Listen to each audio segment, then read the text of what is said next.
agar capaian SDG sesuai dengan target yang kita tetapkan bersama, diperlukan kerangka regulasi yang kuat, tata kelola kelembagaan yang tangguh, dan kolaborasi seluruh pemangku kepentingan dengan pendekatan yang tidak business as usual.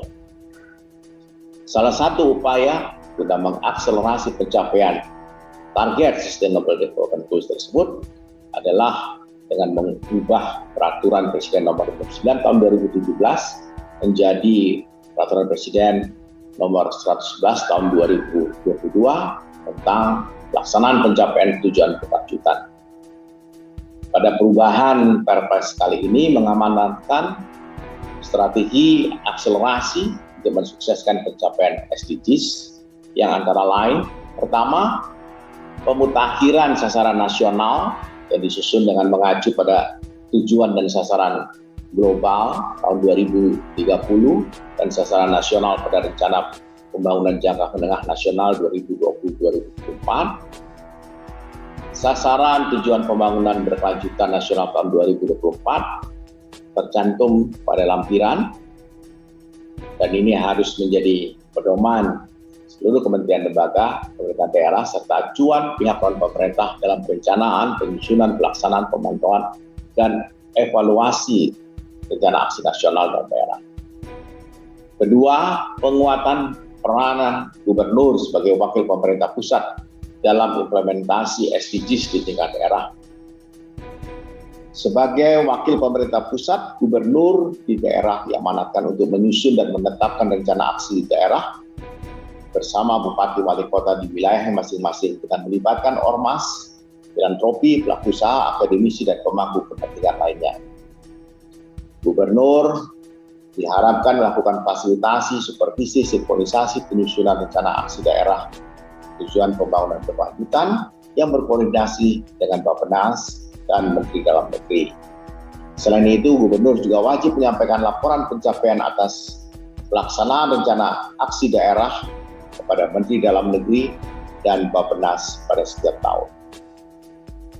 Ketiga, amanat untuk pemutakhiran peta jalan nasional tujuan pembangunan berkelanjutan tahun 2017-2030. Pemutakhiran dilakukan mengingat terjadinya kontraksi akibat pandemi COVID, serta amanat untuk pemutakhiran rencana aksi nasional yang harus sejalan dan selaras dengan periode rencana pembangunan jangka menengah nasional 2020-2024. Keempat, mendorong pendanaan inovatif. Yang dimaksud adalah sumber-sumber dan skema pendanaan yang berasal dari para pemangku kepentingan pemerintah, baik lingkup global, nasional maupun daerah, untuk mengakselerasi pencapaian SDGs. Hal ini mengingat kesenjangan pendanaan untuk mencapai SDGs di Indonesia meningkat sejak pandemi dan juga pasca pandemi, yang pada saat sebelum pandemi diperkirakan mencapai $1 triliun. Untuk itu dibutuhkan peningkatan peran aktor non-pemerintah guna menutup kesenjangan pendanaan tersebut. Berbagai inovasi seperti blended finance, impact investment, blue financing, philanthropic, dan faith-based financing diperlukan untuk menjembatani kesenjangan pendanaan SDGs. Kelima, menekankan peran para pihak baik pemerintah maupun non-pemerintah melalui tim pelaksana nasional tujuan pembangunan berkelanjutan yang terdiri dari unsur kementerian lembaga, filantropi, pelaku usaha, akademisi, dan organisasi kemasyarakatan. Karena itu, kita perlu memutakhirkan susunan keanggotaan tim pelaksana nasional yang merupakan bagian dari tim koordinasi nasional. Mengingat salah satu tugas tim pelaksana nasional adalah melaksanakan arahan Dewan Pengarah yang dipimpin langsung oleh Bapak Presiden. Dengan diundangkannya Perpres SDGs yang baru itu, maka tentu diperlukan peraturan pelaksanaan turunan untuk sebagai pedoman akselerasi pencapaian SDGs. Peraturan pelaksanaan tersebut mudah-mudahan dapat segera terbentuk. Dan dalam waktu 1 tahun ke depan sudah harus segera dirumuskan peraturan di tingkat menteri tentang mekanisme koordinasi penyusunan, pemantauan, evaluasi, dan pelaporan pelaksanaan dan rencana aksi daerah oleh Kementerian Bappenas, kemudian peraturan tentang tugas serta kerja dan susunan tim pelaksana nasional, pokok kerja nasional, tim pakar, sekretariat nasional, peraturan tentang pendanaan unit inovatif, dan peraturan terkait tentang pemutakhiran peta jalan rencana aksi tujuan pembangunan berkelanjutan. Landasan hukum tentu menjadi sebuah pegangan dan dasar kita bekerja untuk mengakselerasi pencapaian Sustainable Development Goals Indonesia. Akselerasi sangat dibutuhkan,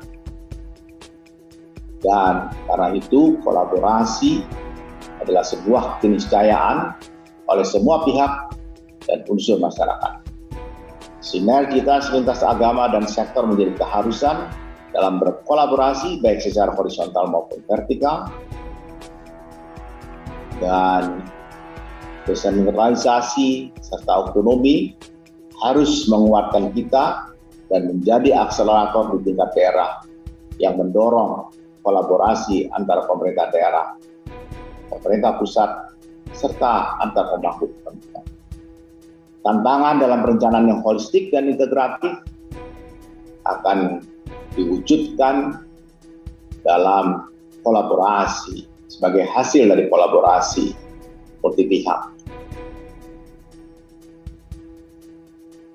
Kita memahami banyak praktik baik yang telah dilakukan di tingkat lokal yang telah menonjolkan kolaborasi yang dapat direplikasi oleh banyak pihak. Kita harus terus mensosialisasikan praktik-praktik baik ini secara luas. Upaya yang holistik dan integratif tentu tidak lepas dari pendanaan yang memadai. Untuk itu inovasi dalam menggali sumber-sumber pendanaan dengan cara berkolaborasi dan bersinergi terus kita tingkatkan.